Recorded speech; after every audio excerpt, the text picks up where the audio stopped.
할렐루야. 하나님의 축복이 함께 하시기를 기원합니다. 여러분들 만나서 너무나 반갑고 감사하고 기쁩니다.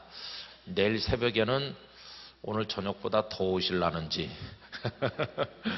새벽에 아무래도 나오시기 어려우시죠. 그래서 오늘 저녁에 여러분들께 고맙다는 말씀을 드립니다. 하나님께서 이렇게 만나게 하셨는데 이 말씀은 내게 주시는 말씀이다 이렇게 생각된 게 있으시다면 여러분들이 승리하는 최후의 순간까지 가슴 속에 남아서 표관대가 되고 길잡이가 되시기를 기원합니다. 하나님께서는 우리같이 보잘것없는 사람들을 부르셔서 당신의 자녀가 되게 하셨습니다. 돈을 현찰로 100억 정도 내라 그렇게 조건을 제시하셨다면 참 어려웠을 것입니다. 사법고시, 행정고시를 다 합친 것보다 더 어려운 고시를 치루어서 합격하는 사람만 천국문을 통과하게 하신다는 조건을 내걸으셨다면 우리 정말 힘들었을 것입니다. 또 머리끝부터 발끝까지 온전한 사람들만 통과한다고 그러면 그것도 힘들었을 것입니다. 왜냐하면 건강해 보이는 사람도 위궤양이 있던지 하다못해 무좀이 있던지 피부에 점이 생겼던지 다 문제가 있으니까요. 그런데 하나님께서는 그 어떤 조건도 제시하지 않으시고 예수 그리스도를 믿는 믿음을 선물로 주셔서 우리들을 하나님의 자녀로 삼으셨습니다. 그 위대하고 거룩하신 분을 부정한 우리들이 감히 입을 열어서 아버지라고 부르는 특권을 주셨습니다. 그래서 아버지 얼마나 좋은지 모르겠습니다. 새벽에 나와서 말이 필요가 없습니다. 그냥 앉아서 아버지 이렇게 하기만 해도 하나님의 평화가 우리 가슴 속에 내려오는 것을 느낍니다. 얼마나 감사한지 모르겠습니다. 아버지라고만 해도 하나님께서는 우리를 이미 다 알고 계신 줄로 믿습니다. 우리의 머리털까지 세신다고 말씀하셨습니다. 머리숱 많은 분들은 회개하시기 바랍니다. 저는 하나님을 매일같이 기쁘시게 해드리고 있습니다. 다 아시고 또 삐뚤어 나가면 꾸중도 하시죠. 그죠? 야단도 치십니다. 어떤 때는 하나님이 때리는 종아리가 좀 아플 때도 있지만 그것도 사랑인 줄로 생각하고 받으면 우리에게 합력하여 선이 될 줄로 믿습니다. 또 우리 외롭고 고독하지 않도록 하시려고 교회 공동체 안에 불러주셨으니 여러분 얼마나 감사합니까? 우리 선배들을 통해서 이 교회를 개척하게 하시고 눈물로 세우게 하시고 얼마나 많은 시간, 얼마나 많은 물질, 마음의 정성과 기도를 바쳐서 오늘까지 이 교회가 성장해 나왔겠습니까? 제주 영락교회가 여기 세워지던 60여 년 전 오늘 이 교회에 출석하는 분들을 위함이라는 걸 누가 알았겠습니까? 그러나 하나님께서는 여기 교회를 세우게 하시던 그 초기부터 현재 여러분들이 이 교회에 출석하여 하나님의 자녀로 믿음을 가지게 될 걸 이미 다 내다보고 계신 줄로 믿습니다. 60년 전 교회를 개척한 것은 바로 오늘 여러분들을 위한 하나님의 사랑의 포석이었던 것입니다. 하나님께서는 나를 위해서 오래전부터 준비하셨다. 60년 전부터 이 교회를 준비하셨구나. 얼마나 감사한지 모릅니다. 그리고 하나님께서는 2000년 전에 벌써 예수님의 십자가와 부활 사건이 있게 하셔서 우리를 구원하기로 다 준비하셨습니다. 여러분 어머니가 아침에 일찍 일어나서 아이에게 아침밥을 준비해 줍니다. 그 1시간, 2시간의 수고도 너무너무 감사한데 우리 하나님은 2000년 전부터 우리를 위해 준비하셨습니다. 그리고 우리를 택하신 것은 만세 전부터 택하신 것입니다. 그러니까 하나님께서 우리를 사랑하셔서 주시려고 선물을 준비한 기간은 상상도 못할 긴 기간입니다. 그래서 우리에게 집념을 가지시고 우리에게 은혜를 주시고자 다 준비하셨다가 딱 때가 됐을 때 우리를 부르셔서 하나님의 자녀가 되게 하여 주신 것입니다. 이런 하나님의 은혜를 생각해 보면요, 주일날 예배드리러 준비하는 거 그건 아무것도 아닙니다. 토요일날 미리 다 준비해 놓고 헌금을 준비해서 딱 놓고 내가 내일 입고 갈 옷을 겉옷과 속옷을 다 준비해 놓고 아이를 불러서 헌금을 준비해 주면서 내일 우리 아이가 가서 예배 드리는 준비가 갖춰졌는지 어머니가 아이가 들고 갈 성경 찬송을 다 확인하고 다 준비하고, 그래서 토요일 저녁엔 가족들이 둘러앉아서 내일 아버지는 아버지대로, 어머니는 어머니대로, 할아버지 할머니 우리 아이 손자 손녀까지 주일날 예배당에 와서 앉기만 해도 하나님의 은혜 충만히 받게 해주세요. 이렇게 미리 기도하고 축복하며 토요일 밤에 잠자리에 들고, 주일 아침에는 새로운 마음으로 일어나서 하나님의 집에 와서 할렐루야 찬송하고 영광 돌리고, 여러분 그렇게 신앙생활 하시게 되기를 바라는 것입니다. 하나님께서는 그렇게 우리를 위해 준비하셨는데 우리도 하나님께 뭐 좀 해드리는 거 있어야 안 되겠어요? 꼬마 녀석이 해달라는 게 얼마나 많습니까? 아빠는 다 해줍니다. 다 해줍니다. 초콜릿도 사줍니다. 그러다가 아빠 한 개 줘. 그러면 내 거야. 그러면서 돌아서는 순간 그냥 이런 생각이 듭니다. 우리가 딱 그 짝입니다. 그렇죠? 여러분, 그러므로 하나님을 위해서 뭐 좀 했다고 자랑할 만한 자격 있는 사람 한 사람도 없습니다. 단 한 명도 없는 것입니다. 그런데도 우리는 말이 너무 많고 생색을 너무 많이 내고 하나님 앞에 뭐 고개를 바닥 터들고 있을 때가 많으니 너무너무 안타깝습니다.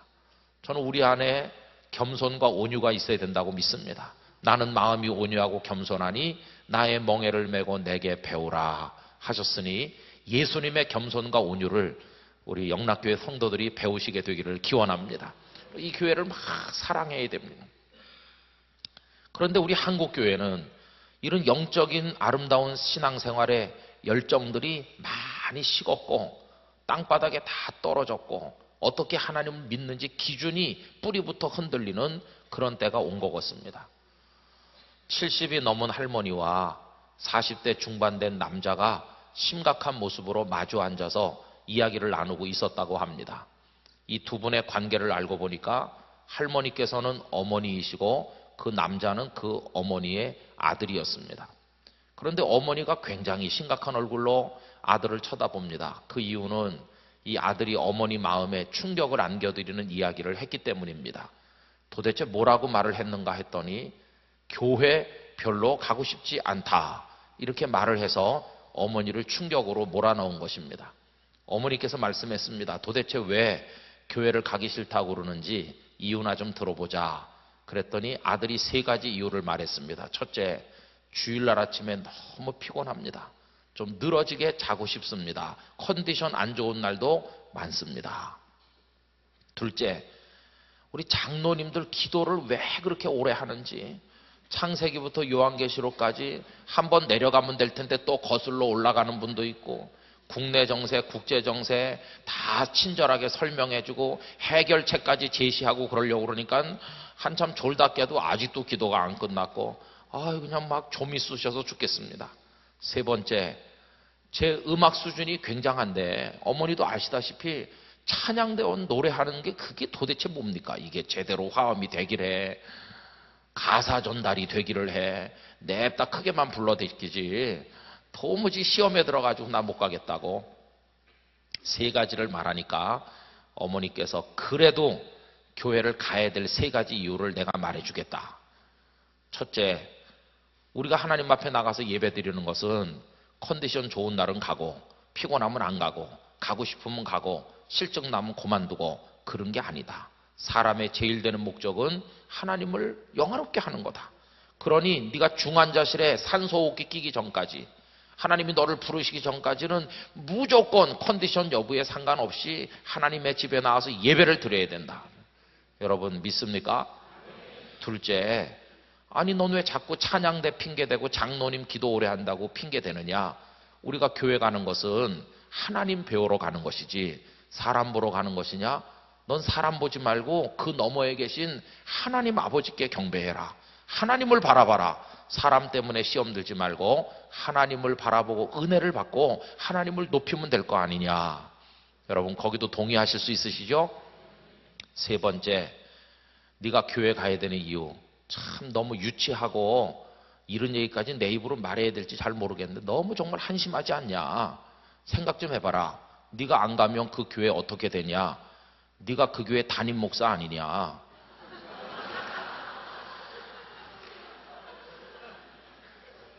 웃기십니까? 이게 신학교에 떠돌고 있는 이상한 괴담입니다. 이야기의 결론이 뭐냐 하면 목사도 교회 가기 싫은 때 있다. 우리 성도들은 너무 순진하셔서 교회 목사님들은 교회 가고 싶어서 막 좀이 쑤시고 빨리 예배 시간이 안 돌아와서 막 하나님이 원망스럽고 막 그러다가 오시는 줄로 아는데 목사님들도 시험에 듭니다. 토요일 저녁에 말이죠. 설교 준비도 채 안 됐는데 하나님이 주신 하와가 와가지고 전쟁을 선포하면서 북한 김정은 같이 달려들면 참 난감합니다. 그래가지고 그날 밤에 3차 대전이 벌어지는데 주일날 아침 되면 이제 휴전 협정을 맺고 교회 가지만 그 설교가 나옵니까? 그 여자가 저기 앉아 있는데 그래가지고는 막 교인들에게 여러분 어제 저녁에 우리 집에 여차저차 해가지고 나 오늘 설교할 마음이 아니라고 평생 듣는 설교 오늘 하루 안 듣는다고 뭐 큰일 나겠습니까? 나 진짜 설교할 기분 아닌데 본문이나 읽고 집에 가는 게 어떻겠어요? 그러면 교인들이 야 저게 바로 우리 목사님 매력이라고 우리 목사님은 위선이 없고 얼마나 진솔하게 자기를 있는 그대로 보여주느냐고 목사님 이따 가서 이기세요 그러면서 오늘 그냥 본문만 읽고 집에 갑시다. 좀 그러해주면 얼마나 좋겠어요. 그런데 만약에 목사님이 그렇게 하면 당장 보따리 싸서 가라고 할 겁니다. 목사가 설교도 안 하고. 그래서 목사님들은 보따리 싸서 쫓겨나지 않으려고 설교 준비 안 됐지만 충분히 된 듯이 마음이 시험에 들지만 은혜가 충만한 듯이 위장하는 겁니다. 그래서 여자분들만 화장 분장 환장하는 게 아니라 목사님들도 여러분 이게 무슨 얘기냐면요 목사님도 가기 싫은 교회가 많다는 것이에요. 그게 현실이에요. 현실. 가보니 막 싸우기만 하고 열심도 없고 아무리 기도하러 오시라고 해도 오지도 않고 그냥 그러면 목사도 사람인데 시험에 들죠. 그죠? 그리고 별거 아닌 거 가지고 막 싸웁니다. 오래전에 저희 교회에서 어떤 분이 무슨 집안에 일이 있어가지고 떡하고 요구르트를 대접했습니다. 그래갖고 식당에서 잡수시는 밥 외에 떡하고 요구르트를 나눠드렸어요. 그러면 이제 기분이 좋잖아요. 어떤 분이 이렇게 대접을 하니까. 그런데 문제는 요구르트가 몇 개 모자란다는 겁니다. 그래가지고 끄트머리 줄 늦게 선 사람은 요구르트를 못 받았는데 그 몇 분에게 그날 요구르트 마귀가 임하여 마음이 불편해졌습니다. 다 주는 요구르트 왜 나는 안 주냐. 이래가지고 요구르트 안 줬다고 나눠주는 사람한테 막 화내고 교회를 오느니 안 오느니 막 그러고 그래서 제가 요구르트 값이 천국보다도 그 100 얼마 하는데 요구르트 요만한 거 한 개. 그래요. 그러니 참 얼마나 째째하고 유치하고 그렇습니까? 여러분 한국교회 정말 참 문제가 많습니다. 여러분 다 아시죠? 신문에 나는 여러 가지 큰 교회는 큰 교회대로 작은 교회는 작은 교회대로 다 아시죠? 그래서 여러분 이 얘기를 집중적으로 말씀 못 드렸지만 정말 교회를 위해서 기도하셔야 됩니다. 교회를 위해서 눈물로 사랑함으로 기도하셔야 됩니다.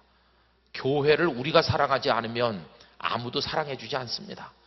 여러분 우리 교회들이 어렵다고 해서 박근혜 대통령이 갑자기 특별 대책반을 조직해서 요새 교회들이 어렵다는데 이러면서 도와줍니까?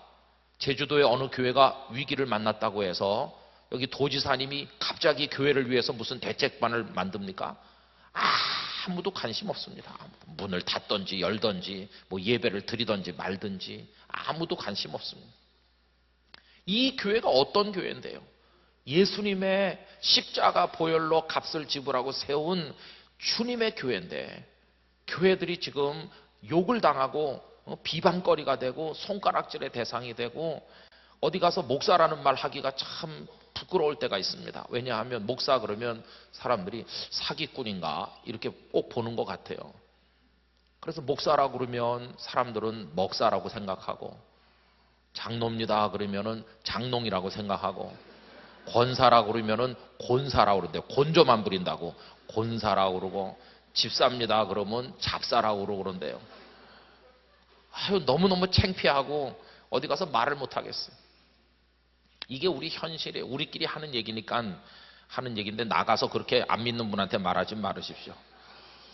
그러니까 이 한국교회를 위해서 기도해야 될 책임이 우리에게 있습니다. 정말 너무너무 안타깝습니다. 그러면 한국교회를 우리가 전부 다 책임지냐? 그건 아닙니다. 우리 제주영락교회 성도들은 제주영락교회를 잘 세워나가시면 그걸로 되는 겁니다. 또 다른 교회 교인들은 당신들이 소속된 그 교회를 성경에 입각한 건강하고 거룩한 교회로 세우면 되는 겁니다. 이렇게 해가지고 이 교회를 통해서 하나님이 영광 받으시도록 우리가 섬겨야 될 책임이 우리에게 있는 것입니다. 그렇죠? 그래서 하나님의 은혜로 되지만 우린 또 은혜에 대한 적극적 응답도 해야 되는 거 아니겠습니까? 주신 은혜 너무너무 감사하니까요. 저는 그래서 우리 제주 영락교회 소문이 아까 기도한 것처럼 우리나라 곳곳에 쫙 퍼지게 되기를 진심으로 기원합니다. 제가 가서 선전도 좀 해드리도록 하겠습니다.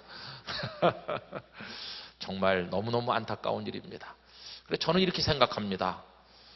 큰 교회 목사님, 조그만 교회 목사님, 뭐 잘생긴 목사님, 자유분방하게 생긴 목사님, 키 큰 목사님, 뭐 뚱뚱한 목사님, 뭐 어쩌고 이렇게 여러 가지 있습니다. 공부 많이 한 목사님, 간신히 목사된 목사님 있지만 저는 가장 소중한 것은 예수 믿어 행복하고 목사된 게 감격스러워서 성도가 많든지 적든지 주님의 말씀으로 인하여 기쁨을 주체할 수 없는 목사님이 저는 이 세상에서 제일 행복한 목사님이라고 생각합니다. 성도도 마찬가지입니다. 어느 교회 다니세요? 그러면 뭐 수십만 수만 명 있는 그런 교회 다닌다고 의시되는 사람이 행복한 사람이 아니라 예수님 믿는 게 너무 감사해서 어쩔 줄 몰라 하는 사람이 그 사람이 진짜 아니겠습니까? 여러분, 주님의 교회만 생각해도 여러분 마음에 감격의 눈물이 흐를 수 있는 그런 축복을 얻으시기를 바랍니다. 저는 믿습니다. 교회를 사랑하는 사람이 하나님을 사랑하는 것이고 천국도 사랑하는 것입니다. 난 하나님은 사랑하는데 교회는 미워해요. 이거는 우리 정서상 앞뒤가 안 맞는 것입니다. 그래서 정말 주님을 사랑하는 사람, 교회를 사랑하고. 왜? 주님의 교회니까요. 이게 우리의 교회라면 미워해도 괜찮지만 주님의 교회니까 주님 사랑하면 교회 사랑해야 되고, 교회 사랑하면 나를 들여서 헌신해야 되는 것이고, 목사님을 존경하고 장로님들을 귀하게 생각하고 성도들을 존중히 여기면서 품위 있는 그리스도인으로 살아야 되는 것이죠. 그리고 나가서 예수 믿기 때문에 손해보는 일도 많아야 됩니다. 깍쟁이 돼도 안 되고 너무 목소리 높여도 안 되고 바보 비슷하게 살아야 될 때가 많이 있습니다. 예수만 안 믿었으면 확 할 텐데. 여러분, 저는 초등학교 2학년 때 돌멩이 넣어서 이렇게 쏘는 고무줄 새총에 맞아서 이쪽 눈에 눈조리개가 파열됐습니다. 홍채가 파열되고 나니까 빛의 양을 조절을 못합니다. 그래가지고 이쪽 눈이 시력을 많이 상실했습니다. 그래갖고 막 핏발이 서고 눈 동자 속에 피가 고이고 세브란스 병원에 몇 달을 다니면서 그 피가 삭게 하고 이렇게 하는 치료를 했지만 터져버린 그 홍채는 이식하는 것도 아니고 어떻게 할 수가 없으니까 그냥 그대로 끝난 겁니다. 그러면 저에게 그렇게 손해를 입힌 그 집에서 미안하다고 말을 해야 되고 그 다음에 또 무슨 뭐 치료비라도 좀 줘야 되는 거 아닙니까? 그런데 그 집에선 단돈 1원도 준 것도 없고 미안하다고 와서 인사한 적도 없습니다. 오히려 그 아이의 어머니는 우리 집에 와가지고 막 소리 지르면서 별로 다치지도 않은 걸 크게 다친 것처럼 과장해서 돈 뜯어내려고 한다고 악담을 많이 퍼부었습니다. 저희 어머니가 너무 원통해서 그래서 세브란스 병원에 가서 고소하려고 진단서를 떼가지고 왔습니다. 그래가지고 내일이면 갖다 고소한다, 이 진단서. 그런데 결국 진단서를 사용하지 못했습니다. 저희 아버님께서 그래도 우리 집이 교회 장로 집인데 어떻게 고소하겠나. 이 블록 안에 예수 제대로 믿는 사람이 거의 없는데 어떻게 우리 믿는 사람이 고소하겠나. 그래서 그냥 감수하기로 했습니다. 그리고는 거기서 살다가 제가 대학에 들어가면서 우리 집을 서울대 캠퍼스 앞으로 이사를 가게 됐는데 짐 드러내다 보니까 장롱 밑바닥에 색깔이 노랗게 바란 진단서가 그대로 있는 것을 보게 됐습니다. 근데 여러분 어떻게 된지 아십니까? 우리가 이사 갈 때 이삿짐 제일 많이 들어준 집이 그 집입니다. 그러면서 잘 가라고 그랬습니다. 왜 그렇게 해줬을까요? 우리가 이사 가기 4, 5년 전에 그 집 식구들이 다 제가 다니는 교회 등록해서 교인이 된 것입니다. 그때 고소해가지고 막 싸우고 돈 받고 이랬으면 원수 됐을 텐데 그 집 식구들이 다 교회 나오게 될 줄 누가 알게 됐습니까? 그 싸움닭 같은 그 아줌마가 교회 집사가 될 줄 누가 알았겠습니까? 그러니까 그때 고소했으면 큰일 날 뻔한 거죠. 그러니까 예수 믿으려면 가끔 바보도 돼야 되고요. 손해도 감수하고 그렇습니다. 이게 다 누구를 위한 것이겠습니까? 우리를 너무너무 사랑하시는 우리 아버지 하나님을 위해서, 날 위해 십자가 지신 예수님을 위해서, 오늘도 우리를 인도해 가시는 성령님 생각하면서 이 삼위일체 하나님을 위해서 그렇게 하는 겁니다. 교회를 사랑하고. 여러분, 교회를 위해서 많이 기도해 주셔야 됩니다. 이 제주 영락교회가 정말 예수님 오시는 그날까지 진리의 기둥과 터로 견고하게 세워지시기를 진심으로 기원하고요.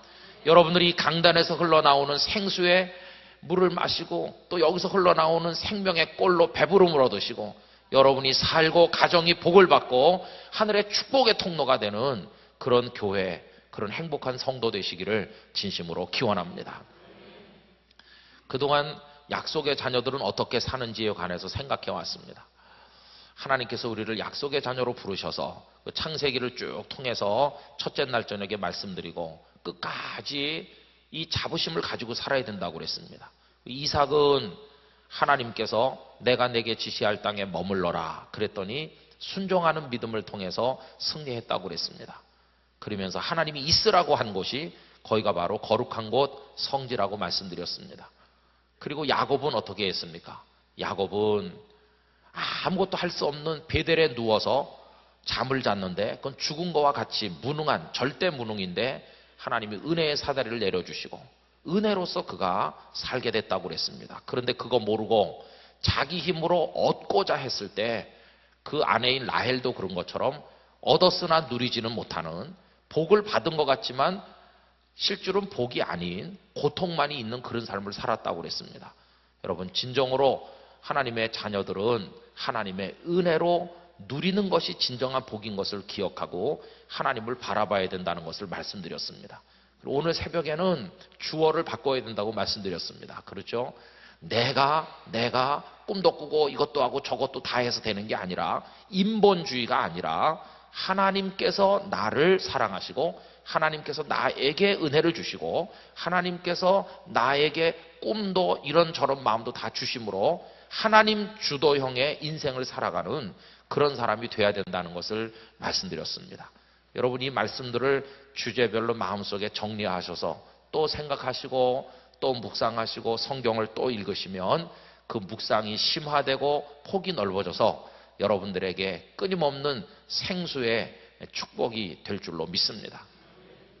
오늘 저녁에는요, 제가 이제 창세기 끄트머리하고 출애굽기를 이어서 우리 약속의 자녀들이 늘 꼭 가지고 있어야 될 것, 우리의 삶이 기쁨의 삶이 되기 위해서 마음속에 가지고 있어야 될 것을 말씀드리려고 합니다. 여러분, 성경을 쭉 따라오시면서 같이 하시면 좋겠는데 이렇게 우선 길게 거놓겠습니다. 시작을 어디서부터 하느냐 하면 요셉에서부터 편의상 시작을 하겠습니다. 여러분, 요셉의 나이를 따져보려고 합니다. 요셉이 태어날 때 나이가 몇 살이었는지 아십니까? 우리 식으로 하면 1살인데 0살입니다. 그죠? 그래갖고 태어났습니다. 그래서 요셉이 꿈을 꾸고 형님들에게 미움받아서 팔려갈 때 그때가 몇 살인지 아시나요? 17살 소년입니다. 이때 이제 꿈을 하나님께서 그에게 꿈을 주셨고 그래서 이제 팔려갔습니다. 그래서 그가 애굽에 가게 됐는데요. 총리가 된 게 몇 살인지 아십니까? 총리가 몇 살에 총리 됐나요? 30살에 총리 됐습니다. 이 30은 성경에서 좀 특이합니다. 다윗이 왕이 된 것도 30살, 요셉이 총리 된 것도 30살, 예수님께서 공생애를 시작하실 때도 30살쯤 되셨다고 그랬습니다. 그런데 우리는 30 넘어도 아직 장가 안 간 사람도 많죠. 빨리 뭘 하시기 바랍니다. 30 된 사람들은. 여기서 총리가 됐습니다. 자, 그 다음에 여러분 7년 동안 뭐가 있었나요? 37살 될 때까지 요 기간이 뭡니까? 풍년이 드는 겁니다. 풍년이 7년 동안 들었고요. 그 다음에 또 7년이 더 지나죠. 그럼 요게 몇 살 됐을 때일까요? 44살 됐을 때 요 7년 동안은 흉년이 이제 들었습니다. 자, 여기까지는 뭐 아주 쉽게 우리가 생각할 수 있죠. 자, 그러면 한번 질문해 보겠습니다. 그 아버지 야곱은 요셉이 팔려갔을 때 어떻게 됐다고 생각하고 있었습니까? 짐승에게 잡아먹히고 그래서 그 형님들이 동생의 옷을 가져다 주면서 피 묻은 옷을 가져다 줬기 때문에 요셉이 죽은 줄로 알고 있었습니다. 그래서 너무너무 슬퍼하고 다른 형제들이 위로를 해도 그 요셉의 형님들이 위로해도 위로받기를 거절했다. 내가 슬피 울며 음부로 내려가리로다. 이렇게 슬퍼하셨습니다. 그러다가 그 아들이 살아있을 뿐만 아니라 애굽의 총리가 됐다는 도저히 믿어지지 않는 놀라운 소식을 듣게 되고 그래서 가족들을 다 데리고 이 야곱이 애굽에 내려가는 때가 있죠. 여러분 그때 요셉이 몇 살이었을까요? 아, 그렇죠. 장로님 정말 대단하십니다. 이거 아는 사람이 대한민국에 지금까지 없었습니다. 39입니다. 이게 왜 그런가 하면요. 여러분 창세기 45장 펴보시겠습니까? 창세기 45장 6절 말씀에 보십시오. 요셉이 형님들에게 제가 요셉입니다. 이렇게 정체를 다 밝힌 그 이후의 얘기죠. 보면은 이렇게 말합니다. 6절 다 같이 읽어보실까요? 이 땅에 2년 동안 흉년이 들었으나 아직 5년은 밭갈이도 못하고 추수도 못할지라. 그러니까 흉년이 지금 몇 번 들었습니까? 2번 들었죠. 2번. 그러면 38살 됐을 때 흉년 한 번 들었고 39살 됐을 때 흉년이 2번 들었다고 치면 우리 대충 따졌을 때 요 39살쯤 됐을 때 이제 아버지를 모시고 오세요. 이렇게 해가지고 형님들에게 수레를 보내서 아버지랑 가족들을 다 태워오도록 했다는 걸 알 수 있습니다. 그래서 여기가 이제 야곱이 애굽에 오신 거죠. 그럼 하나 더 여쭤보겠습니다. 야곱이 애굽에 도착했을 때 야곱의 나이는 몇 살이었을까요? 그렇죠. 야곱의 나이가 130입니다. 130세. 이것도 우리가 한번 확인해 보면요.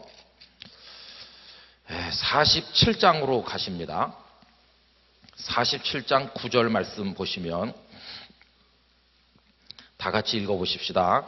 야곱이 바로에게 아뢰되 내 나그네 길의 세월이 130년이니이다. 내 나이가 얼마 못 되니 우리 조상의 나그네 길의 연조에 미치지 못하나 험악한 세월을 보내었나이다 하고 이렇게 나오죠.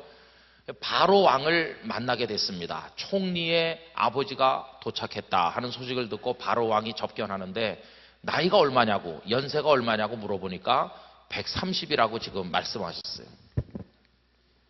그럼 여러분 야곱이 애굽에 도착하셔서 죽은 줄 알았던 아들을 만나가지고 그 아들의 효도를 받으면서 인생의 말년을 보내시는데 그러다가 애굽에서 세상을 떠나셨죠.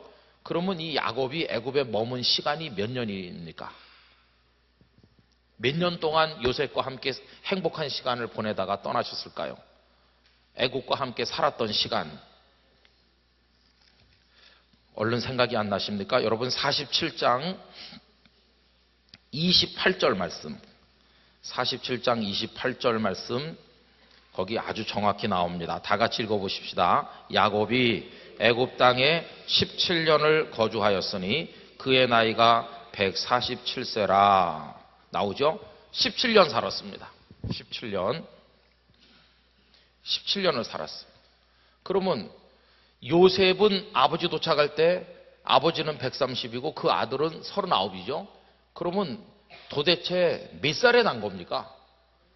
야곱이 요셉을 몇 살에 낳았다는 게 됩니까? 여기서 빼면은 91세. 그렇죠. 91에 야곱이 요셉을 낳았다는 재미난 계산이 나옵니다. 이걸 보고 뭘 깨달을 수 있습니까? 적어도 총리 아들 하나 두려면 끈질기게 나셔야 된다 하는 걸 알 수 있습니다. 너무 일찍 끝내면 안 됩니다. 그렇죠. 참 재미난 계산입니다. 그래갖고 17년을 사셨으니까 아버지 돌아가실 때 요셉이 몇 살인가는 아주 간단합니다. 여기다가 17을 더하면 그럼 몇 살 되는 겁니까? 그렇죠. 56 됐을 때 아버지가 이제 세상을 떠나셨어요. 56. 자, 그럼 여러분 하나만 더 이제 여쭤보겠습니다. 그렇게 해서 사시던 야곱이 세상을 147세에 떠났고 147세에 그때 아들은 56인데 그러면 그 요셉은 몇 살까지 살다 돌아가셨나요? 요셉은 몇 살까지 사셨나요? 여러분 50장으로 가봅시다. 50장. 50장 맨 끝으로 가시죠. 거기 딱 나오죠. 요셉이 110세에 죽었다 이렇게 딱 나오잖아요. 자, 그럼 이렇게 대충 써놓읍시다. 그 요셉의 죽음. 요셉의 죽음이 110세입니다. 자, 이런 거를 왜 머리 아프게 복잡한 세상에 따지면서 성경을 읽나 그런 생각이 드시는데요. 재미난 게 많습니다. 따져보면. 그럼 보십시오. 아버지 야곱이 세상을 떠나셨을 때가 요셉이 56세면 110년의 딱 절반은 몇 년입니까? 55세죠. 그죠? 55세가 전반전이고 56세부터 110세까지가 후반전 인생이죠. 그런데 아버지가 56세 때 돌아가셨어요. 그러면 거의 정확히 반은 아니지만 거의 요셉이 인생을 절반 살았을 때 아버지가 돌아가셨구나 하는 것을 우리가 알 수 있죠. 그래서 편의상 요걸 갖다가 요셉 인생의 전반이라고 할 수 있고요. 그 다음에 요거는 요셉 인생의 후반이라고 할 수 있죠. 이렇게 해놓고 그 다음에 생각을 해보는 겁니다. 하나님께서 성경 속에 당신께서 사랑하셨던 사람들의 이야기를 적어서 내가 택하고 내가 사랑한 사람들은 이렇게 살았다 하는 걸 우리에게 보여주심으로써 오늘도 하나님께서 우리를 어떻게 인도해 가시는지를 깨닫도록 만드시지 않습니까? 그런데 이상하게 요셉의 인생을 우리에게 알려주시려면 좀 스토리를 골고루 적어서 그의 생애 전체에 대해서 알게 해주시면 참 좋을 텐데 그게 그렇지 않고 성경에 나와 있는 요셉의 스토리는 전반부에 대해서는 뭐 이야기가 참 많이 나와 있습니다. 그렇죠? 그가 팔려가서 뭐 이렇게 고생도 하다 이렇게 됐다고 하는 게 상당히 자세하게 여러 장에 걸쳐서 나와 있는 반면에 요셉의 후반부에 대해서는 단 한 줄도 없습니다. 도대체 요셉이 60살 되셨을 때 70 됐을 때 어떻게 살았단 말인지 아무것도 우리에게 말씀해 주신 게 없는 것이. 그래서 이때는 하나님께서 입을 여셔서 우리에게 말씀하셨다면 이때는 하나님께서 침묵하셨다.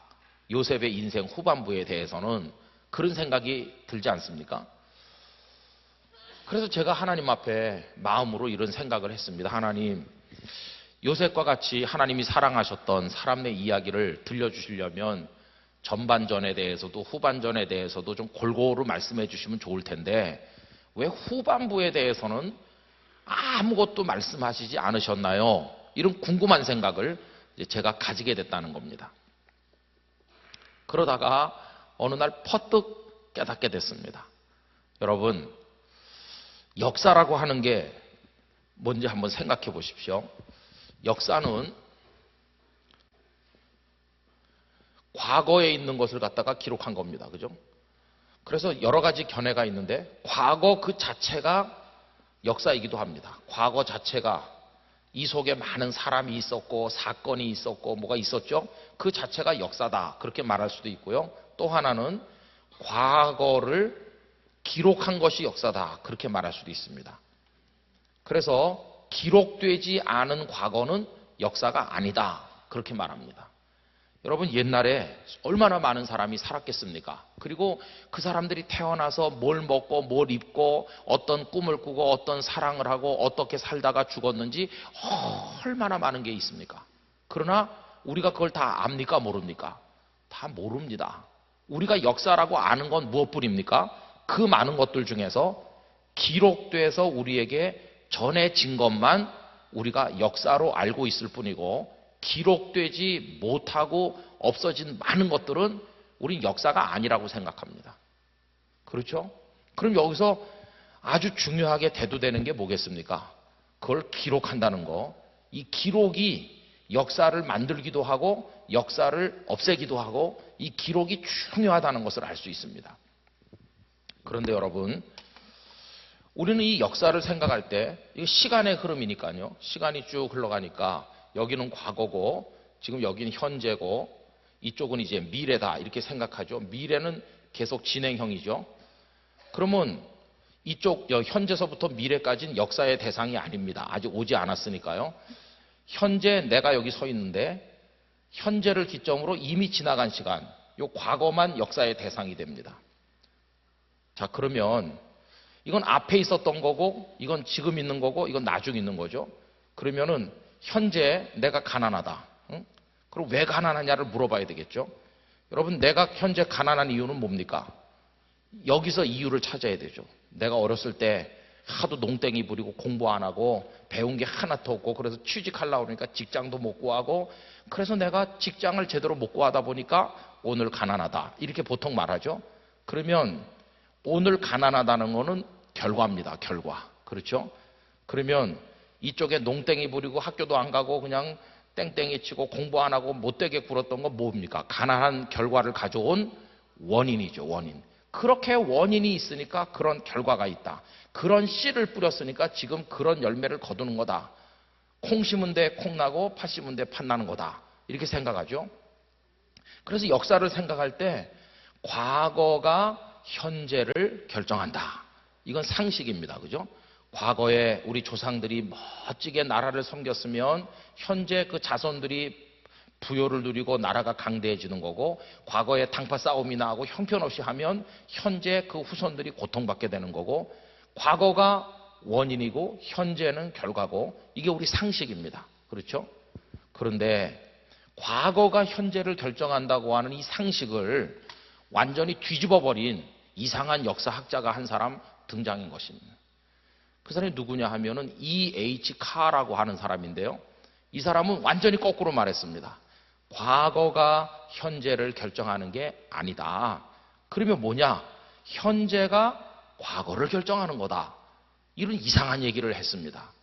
그래서 그분이 쓴 책이 역사란 무엇인가 하는 책인데 우리말로도 많이 번역돼서 나와 있습니다.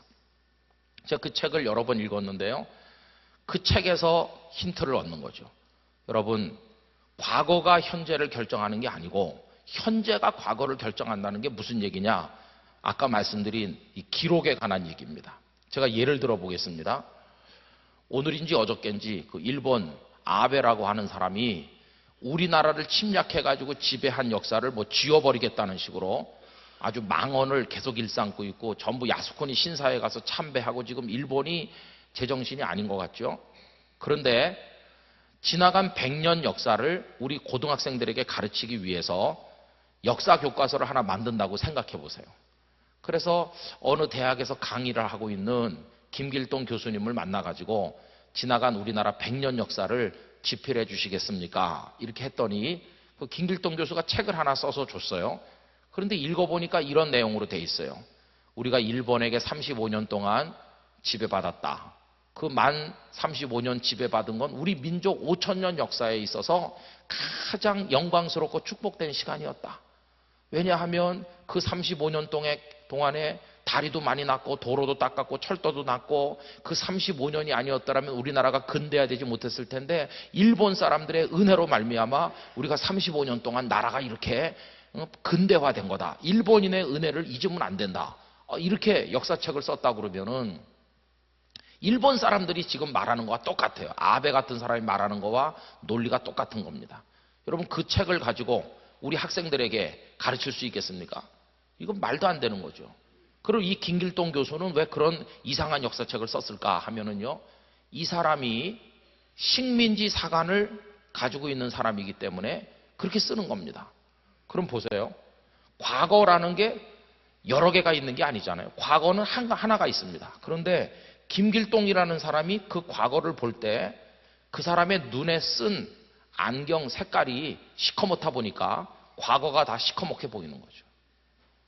그래서 그 책은 폐기 처분하고 이번에는 우리의 호프인 홍길동을 찾아가 가지고 홍길동에게 다시 써달라 그랬더니 홍길동 씨는 이렇게 쓰는 겁니다. 우리는 배달의 민족이고 세종대왕께서는 한글을 창제했고 그 이전으로 올라가 보면 벌써 신라시대 때 발전된 문물이 있어서 백제시대 때 일본에다가 우리가 오히려 가르쳐줬고 우리 민족은 정말 발전된 민족인데 한글의 우수성을 보라. 일본이 우리를 억압하지 않았다면 우리나라는 세계적인 나라가 됐을 거다. 그러면서 일본 나쁜 놈.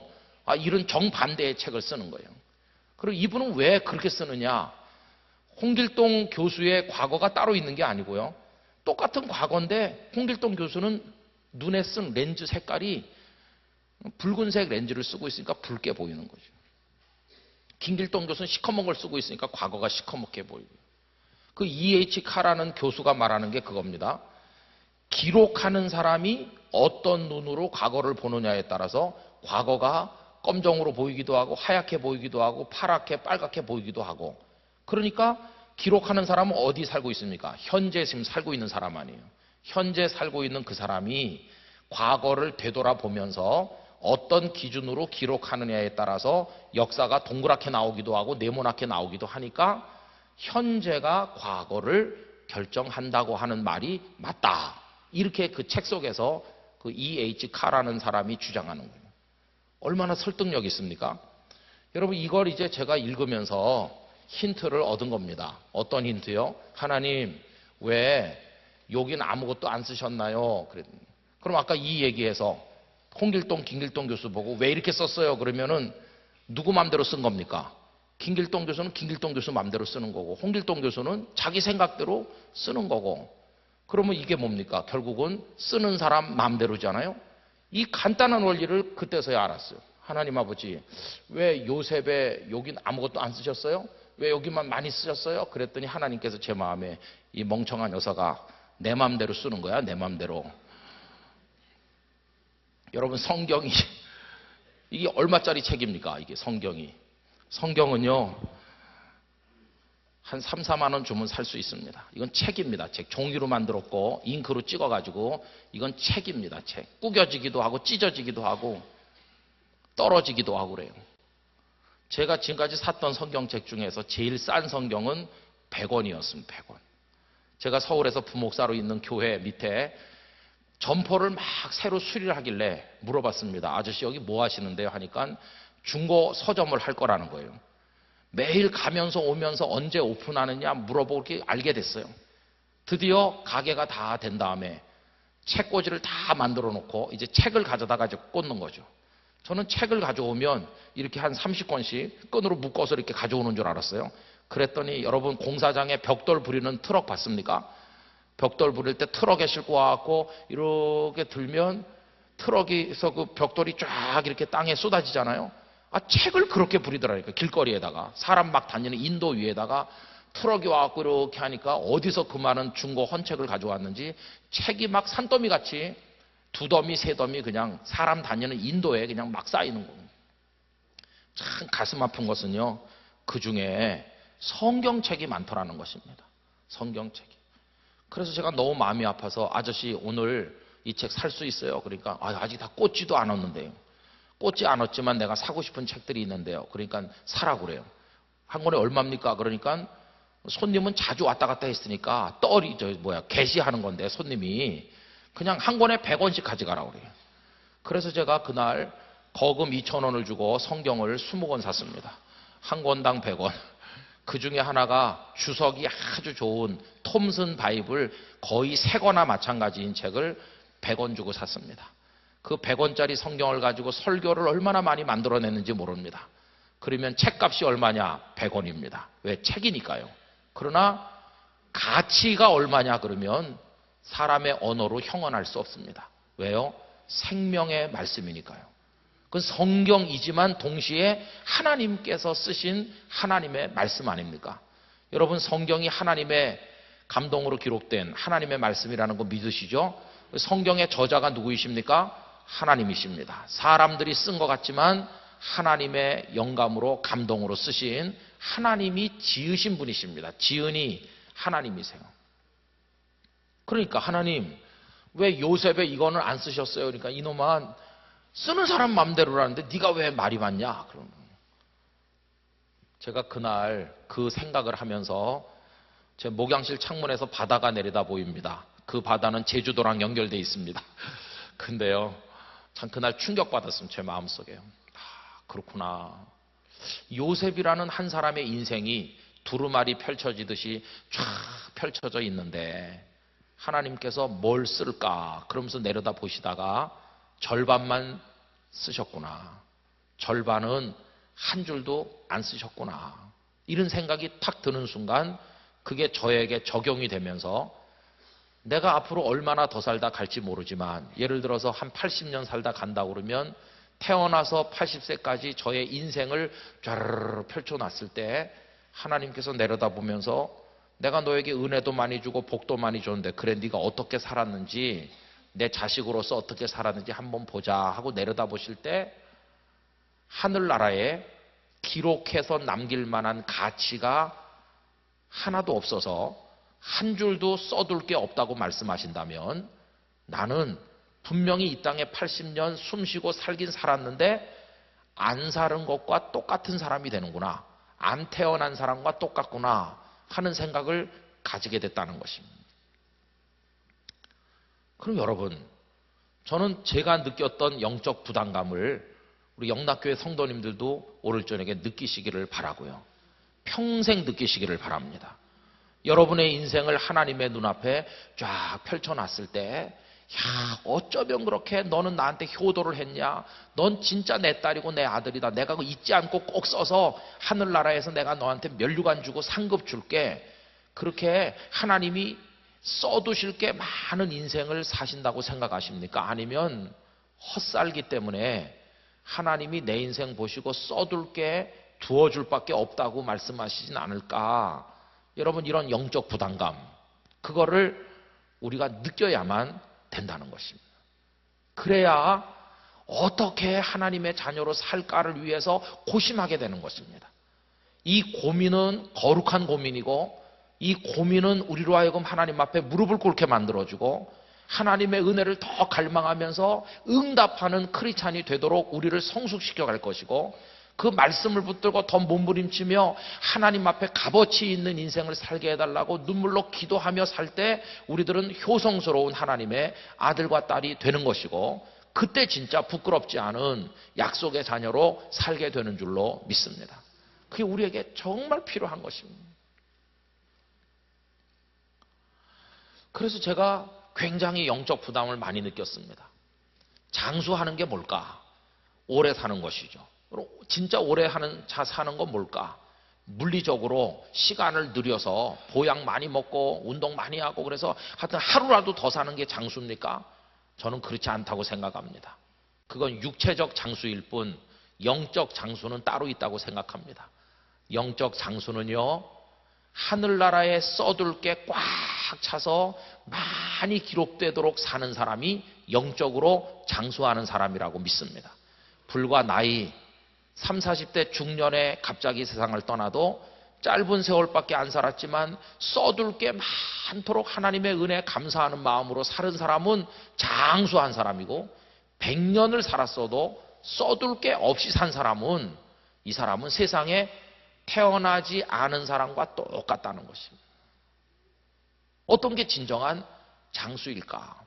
만약에 물리적으로 오래 사는 게 중요하다면 예수님께서도 한 100년 이상 사시면서 병든 자도 많이 고치고 좀 기적도 많이 행하시고 그러다 가실 것이지 왜 33세쯤 되셨을 때 십자가 지셨을까? 우리에게 뭘 보여주는 것일까요? 물리적으로 오래 사는 것만이 반드시 좋은 것은 아니라는 것을 보여주시면서 당신이 딱 3년밖에 공생애를 안 하셨지만 공생의 3년은 하나님의 뜻을 이루는 사역으로 꽉 차 있지 않습니까? 길지 않지만 꽉 차 있지 않습니까? 저는 여러분들의 생애가 물리적으로 길든지 짧든지 상관없이 하나님을 기쁘시게 해서 하나님이 기록해둘 만한 게 많은 인생을 살게 되시기를 축원합니다. 그게 약속의 자녀들이 가져야 될 인식인 것입니다. 헛살지 않도록, 그냥 아까운 시간 흘려보내지 않도록 그걸 위해서 고심해야 됩니다. 어떻게 내가 살 것인가? 그게 우리에게 주는 부담감입니다. 여러분, 은혜는 우리를 날아오르도록 가볍게 만들기도 하지만 은혜는 때로는 우리를 무겁게 만들기도 합니다. 가볍게 만들어 날아오르게 되는 것은 죄의 짐을 벗겨주시고 인간적인 욕망의 근심을 벗겨주시기 때문에 새처럼 날아오르게 되는 것이고요. 그러나 동시에 무겁게 만든다는 것은 어떻게 하면 하나님 아버지의 영광을 드높이며 살까? 이것이 거룩한 부담감이 되기 때문에 우리에게 무겁게 다가오나 이것은 기도하게 만들고 더 깊은 은혜 속으로 들어가게 만드는 끈이 되는 줄로 믿습니다. 우리를 거룩하게 만들어 나가는 것입니다. 그래서 제가 혼자서요, 도대체 요셉의 인생 중에서 이 전반하고 후반이 뭐가 어떻게 다른가에 대해서 제가 한참 생각을 해봤습니다. 여기하고 여기가 무슨 차이가 있을까 생각을 해보니까 두 가지가 생각났습니다. 여러분, 첫째는요, 이때는 그에게 하나님이 주시는 꿈이 있었습니다. 그죠? 그리고 그 꿈이 나중에 그의 가슴에서 비전으로 승화되었습니다. 여러분, 꿈은 자다가 꾸는 겁니다. 하나님께서 요셉에게 꿈을 주시지 않았습니까? 두 번 꿈을 꾸게 하셨죠. 한 번은 형님들하고 들판에 나가서 추수를 해가지고 곡식단을 묶어 세웠더니 형님들의 곡식단이 요셉의 단을 향해 절하는 꿈이었습니다. 두 번째 꿈은 뭐였습니까? 하늘의 해와 달과 11개의 별이 요셉의 별을 향해서 절하는 꿈이었습니다. 그렇죠? 대부분의 사람은 그런 꿈을 꾸는 것으로 끝냅니다. 그런데 요셉은 그것을 비전으로 승화시키는데 성공하였습니다. 꿈을 비전으로 승화시키는 건 이겁니다. 도대체 왜 이런 꿈을 내게 꾸게 하실까? 그러면 잘 모르죠. 여러분, 요셉이 그 꿈을 꾸던 17살 시절에 장차 자신이 총리가 될 걸 알았을까요? 몰랐을까요? 아무것도 모르죠. 아무것도 모릅니다.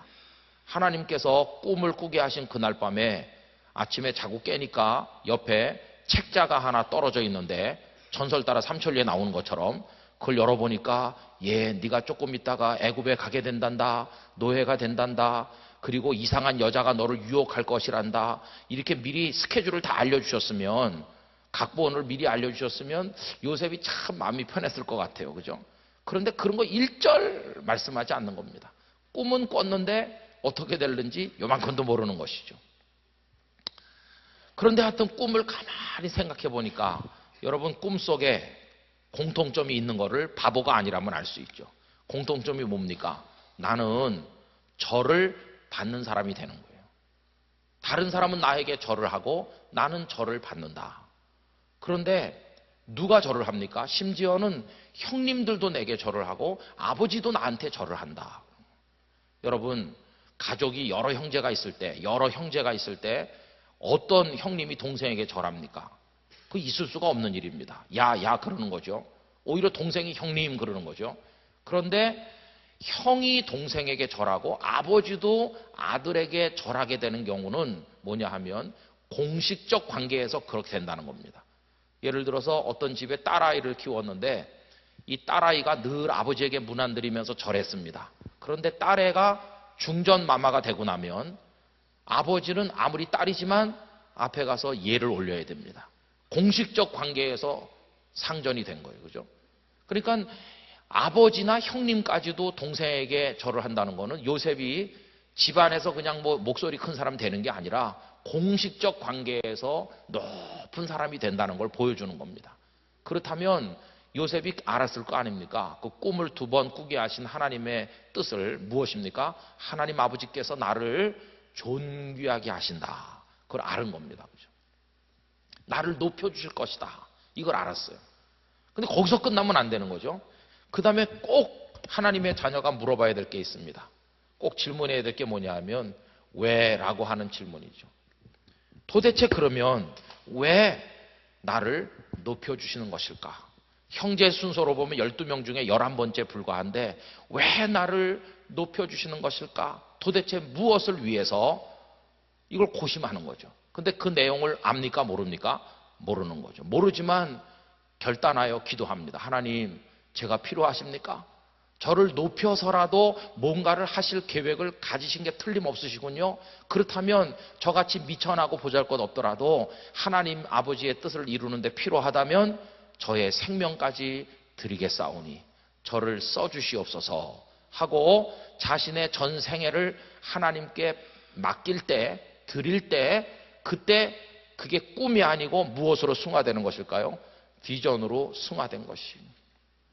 이제 내 인생은 길바닥에 굴러다니는 돌멩이처럼 싸구려가 아니다. 내 인생은 하나님의 손에 붙들려 있다. 할렐루야. 하나님은 나를 향해 뜻을 가지고 계시다. 나를 통해 이루실 계획이 있으시다. 나를 높여주신단다. 무엇을 위해서인지 나는 지금은 모른다. 그러나 분명히 나를 들어 쓰실 때 나의 모든 걸 아낌없이 하나님께 드리리라. 하나님 저를 써주시옵소서. 이게 이제 비전이 된 것이. 꿈만 꾸고 끝나면 그냥 헷갈립니다. 그러나 비전으로 승화가 되면 기도 제목이 되는 것입니다. 그 비전을 이루기 전에는 나는 죽지 않을 것이다. 하나님 나를 반드시 쓰실 줄로 믿습니다. 자신의 삶에 가치가 생기는 거고 왜 살아야 되는지에 대한 이유가 생기는 것이죠. 그래서 성도는 언제나 이걸 왜라는 질문을 자주 해야 됩니다. 여러분 돈벌이가 잘 되면 왜 이렇게 물어보셔야 됩니다. 하나님 물질을 왜 저에게 이렇게 많이 주세요? 이렇게 질문해 보면 답이 있습니다. 누구 좀 도와주라고, 선교 좀 하라고 이렇게 답이 오면 그 선교를 위해서 기도하며 나갈 때 그의 가슴 속에 선교라는 비전이 생기는 겁니다. 남달리 건강하시다면 왜 건강을 주셨습니까? 이렇게 물어봐야 되고, 우리 아이들이 잘 되면 왜 우리 자녀들에게 이런 복을 주시나요? 이거 물어봐야 돼요. 교회도 똑같습니다. 교회가 왕성하게 일어나면 왜 우리 교회에 이런 부흥의 복을 주시나이까? 꼭 물어봐야 돼요. 그럼 거기 비전이 나오게 돼 있어요. 그런데 이때는요, 전반전에는 그게 있었습니다. 그래서 그거를 이루기 위해 가지고 쭉 나가는 그거죠. 그러면 그때는 꿈꿀 때는 몰랐지만 나중에 알게 됐죠. 언제 알게 됐겠습니까? 30살 총리 되는 날, 어느 날 그를 불러가지고 바로 왕이 꿈을 해석하라고 시키더니 하나님께서 그에게 지혜 주셔서 꿈을 해석하고 나니까 총리 되게 하셨잖아요. 그죠? 그날 눈앞에 끼었던 안개가 확 거치는 거죠. 지나간 13년 동안 풀리지 않았던 수수께끼가 한순간에 풀리면서 이걸 위해서 17살 때 하나님은 내게 꿈을 꾸게 하셨고 나를 높여주신다는 게 바로 이거구나. 그런데 그거는 나 잘 먹고 잘 살라고 하는 게 아니라 흉년에 죽어갈 수백만의 생명을 건지게 하시려는 하나님의 뜻이었구나. 하나님 이제 알겠습니다. 제가 충성을 다하겠습니다. 이렇게 되는 것이죠. 그죠? 전반전엔 그게 있는 거예요. 그런데 후반전에는요, 아무것도 없어요. 성경에 아무것도 없어요.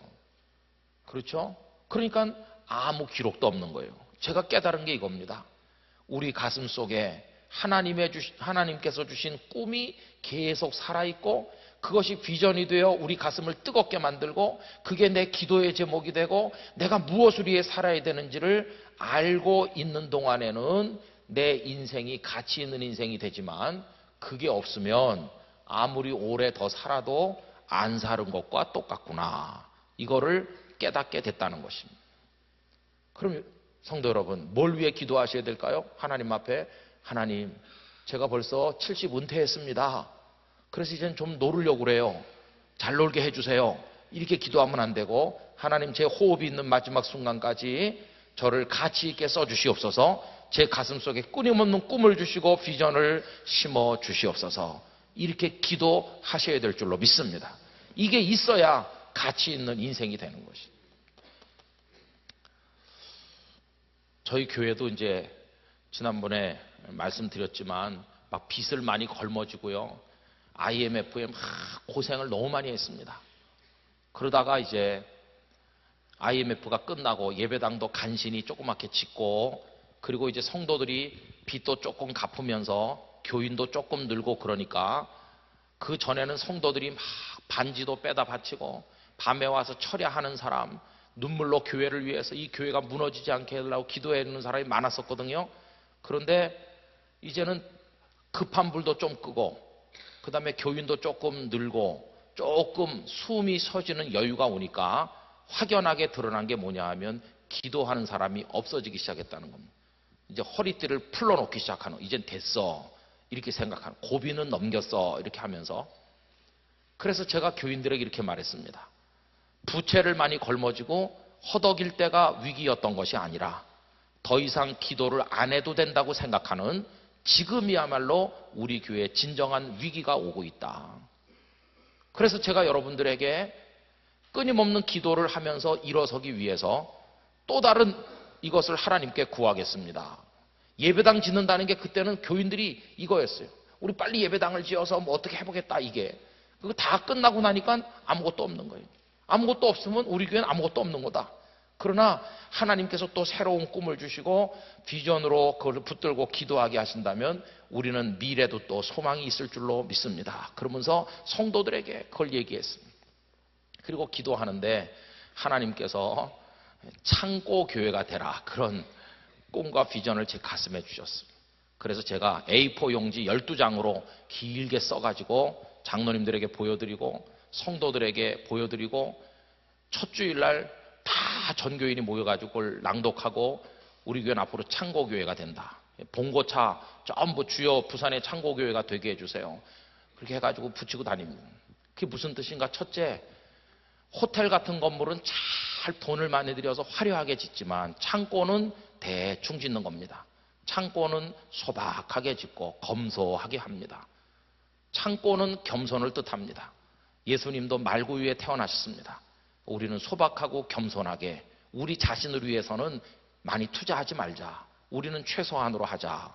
겸손하자. 이게 첫 번째 뜻이고, 두 번째로 창고는 보니까 하늘나라 창고는 쭉정이는 들이지 않고 알곡만 모아 쌓는 게 천국 창고인데 우리 교회는 알곡 신자만 가득 차는 교회가 되도록 우리 양육하고 기도하자.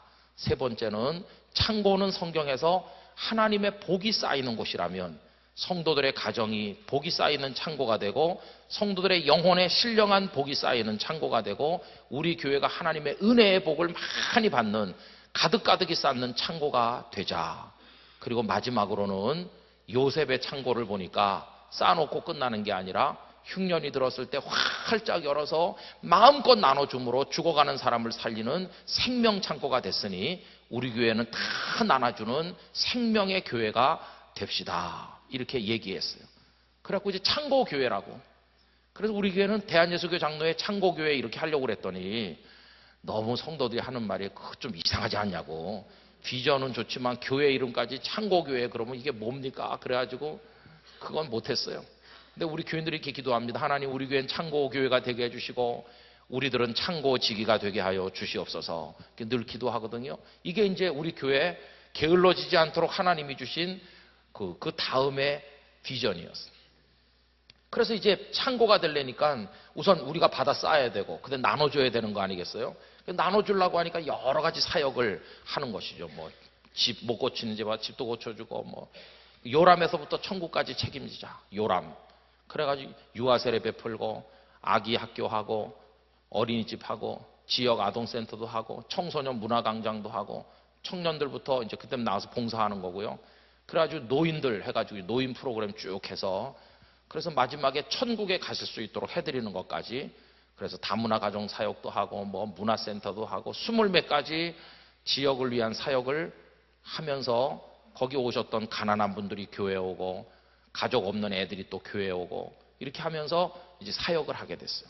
수백 명의 성도들이 거기 달라붙어 가지고 자원봉사를 하면서 이제 그렇게 창고가 되기 위한 그게 우리 교회 후반전의 비전이 되는 것이죠. 그 다음에 또 하나님이 새로운 비전을 계속 주실 거라고 믿고 기도하고 있습니다. 여러분, 이게 우리 인생도 마찬가지입니다. 내가 그래도 교회에서 장로가 되고 권사가 돼서 내가 그래도 지금 65인데 70인데 열심히 했어. 그 다음에는요? 그 다음에 어떻게 하실 겁니까? 여러분, 여기 하나님으로부터 끊임없이 비전을 구하시기 바랍니다. 그래서 묵시가 없는 백성은 망한다고 그랬잖아요. 그죠? 하나님께서 이걸 우리에게 주시면 하나님 우리를 부르시는 그날까지 이걸 위해서 우리가 살면 인생의 끄트머리까지 기록할 게 많은 가치 있는 인생을 틀림없이 살아가게 되실 줄로 믿습니다. 이게 계속 있어야 되는 거죠. 계속. 우리 영락교회가 60년 됐는데 앞으로 100년까지 우리 자녀들이 은퇴하는 그날까지, 지금 우리 아들이 지금 나이 30이다. 그러면 우리 아들이 70살에 은퇴하면 40년인데 우리 아들이 은퇴할 때 우리 영락교회는 100주년이 된다. 그때까지 우리 교회는 무엇을 위해서, 제주의 복음화를 위해서 어떻게 할 것인가, 이런 걸 끊임없이 기도하는 겁니다. 그게 성도들의 가슴에 사무쳐서 기쁨이 되고, 그걸 위해서 일사불란하게 성도들이 움직이면서 하나의 목표를 향해 쫙 나갈 때, 내가 거기 소속이 돼서 헌신할 때 내 인생도 하나님이 내려다보면, 야, 너 그래도 괜찮게 살았어. 내가 써놨다가 면류관으로 갚아주겠다. 할렐루야. 얼마나 큰 축복이 되겠어요. 이게 은혜 주신 아버지를 기쁘시게 하는 그 자녀로서 효도의 방법인 줄로 믿습니다. 그 다음에 두 번째로요, 여기는 있었는데 여기 없는 게 하나 있더라고요. 그게 뭘까요? 그거는 이거랑 짝이 되는 것입니다. 그게 뭐냐 하면 고난이라고 하는 것입니다. 고난. 여러분, 하나님이 주신 비전을 이루려면 반드시 선택이 아니고 필수로 고난이 있습니다. 그렇죠? 예수님의 비전이 뭐였습니까? 예수님께서 메시아로 세상에 오신 목적, 저와 여러분을 죄와 사망과 사탄의 손에서 영원히 구원하는 것인 줄로 믿습니다. 그게 예수님의 비전입니다. 그래서 그 비전을 이루려고 예수님은 어떻게 하셨나요? 십자가를 지시고 죽는 고난을 달게 받으신 것입니다. 십자가가 있으니까 부활의 영광도 있는 것입니다. 부활의 영광은 추구하면서 십자가의 고난을 마다한다면 그거는 우리가 사기꾼 심성을 가지는 것입니다. 그러니까 이걸 이루는 하나님의 자녀가 되기를 원한다면 이 고난은 반드시 있는 것입니다. 반드시. 그래서 여러분, 요셉을 보세요. 어렸을 때 요건 어떻게 살았는지 성경에 없어서 잘 모르겠는데요, 이때부터 진짜 고난이 시작이 됐습니다. 그래가지고 보디발의 집에 가서 노예로 사는 거. 여러분, 노예는 한 공동체 안에서 제일 밑바닥입니다. 보디발의 집에 노예가 요셉 한 사람뿐이었겠습니까? 시위대 장관 정도 되면은 수백 명의 노예가 있었을 텐데, 그 중에서도 나이도 제일 어리고, 그 중에서도 애굽 말도 할 줄도 모르고, 저 히브리 청년인데 할 줄 아는 게 아무것도 없고, 제일 밑바닥 노예인 거예요. 모든 사람이 다 나보다 위에 있어요. 그런 밑바닥 인생을 경험해 보신 적이 있으신가요? 저는 경험해 본 적이 있습니다. 아니, 언제? 방위 갔을 때. 여러분, 방위 제도가 요새는 없어졌는데요, 방위라고 옛날에 있었습니다. 방위란 무엇이냐? 어떤 때는 대위보다 높고 어떤 때는 군견보다도 낮은 게 방위입니다. 언제 대위보다 높으냐? 방위끼리 모이면 대위보다 높습니다. 우리는 대위보다 높은 방위야. 방위끼리 모여가지고. 그러나 공식적으로는 군견보다도 낮습니다. 왜냐하면 군견은 밥을 먹여줍니다. 군대에서. 근데 방위는 밥을 안 줍니다. 집에서 도시락 싸가지고 와야 돼요. 옷 안 줍니다. 용산역 뒷골목에 가서 남이 입다가 내놓은 중고 얼룩덜룩한 옷을 내 돈 내고 사 입고, 군화 그런 거 안 줍니다. 그것도 중고 군화 내 돈으로 사 신고 도시락 우리 집에서 싸가지고 다니면서, 그게 불쌍한 방입니다. 진짜 불쌍합니다. 그래가지고 이제 제가 배치받은 데는 공군사관학교, 서울 대방동에, 지금은 공군사관학교 옮겼는데요, 그때는 제가 이제 신림동에 살았기 때문에 그 대방동에 있는 공군사관학교로 배치받았습니다. 공군사관학교 가니까 공군방이죠. 공군방이. 그래가지고 이제 3월 달에 들어가서 한 달 동안 훈련을 받는 겁니다. 그때만 밥을 줍니다. 한 달 동안. 그리고 훈련을 뭐 받을까요? 뭐 총 쏘는 거? 방위는 그런 거 안 합니다. 방위는 그냥 차려만 계속 빼오고 있습니다. 차려, 열중셔 이거 하다가, 그때는 뭐 하냐 하면은요, 계속 풀 뽑고 청소하는 거. 공군사관학교가 한 달 내내 청소만 합니다. 왜 그러냐 하면 그 무렵에 대통령이 오셔서 생도들에게 소위 계급장을 달아주는 임관식이 1년 중에 제일 큰 행사입니다.